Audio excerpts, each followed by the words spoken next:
ये है वो कहानी जिसे आज तक किसी ने पूरी नहीं सुनी, क्योंकि जो भी सुनता है वो सो जाता है या मर जाता है।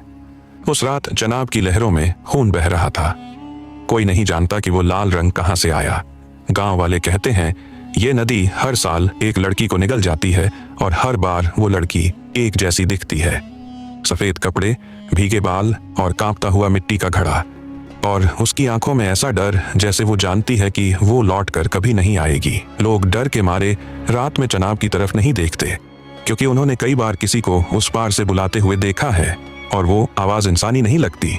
कहानी यहीं से शुरू नहीं होती। कहानी वहां से शुरू होती है जब एक रात एक अजनबी व्यापारी इस गांव में घोड़ों की तलाश में आया। लेकिन जब उसने पहली बार सोहनी को देखा तो कुछ अजीब हुआ, जैसे वक्त रुक गया हो। उसकी आंखों में एक साया था और उस साये ने महिवाल को अपनी गिरफ्त में ले लिया। कोई समझ नहीं पाया कि उन दोनों की पहली मुलाकात में ऐसा क्या था कि पूरी कायनात सहम गई थी। महिवाल ने उसी दिन से सब कुछ छोड़ दिया।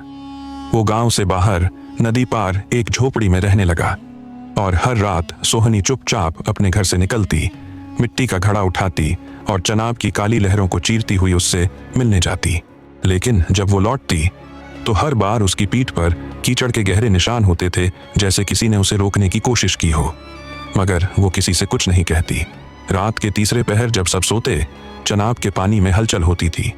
एक बूढ़ी औरत ने कहा था, मैंने अपनी आंखों से देखा है, नदी में एक औरत सोहनी के जैसे कपड़ों में खड़ी थी और वो सोहनी को खुद में खींच रही थी। लोगों ने उस औरत को पागल कहकर भगा दिया, लेकिन उस रात के बाद से वो भी गायब हो गई। सिर्फ उसकी चप्पलें नदी किनारे मिली।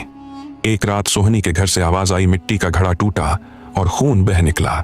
लेकिन जब लोग पहुंचे वहां कोई नहीं था।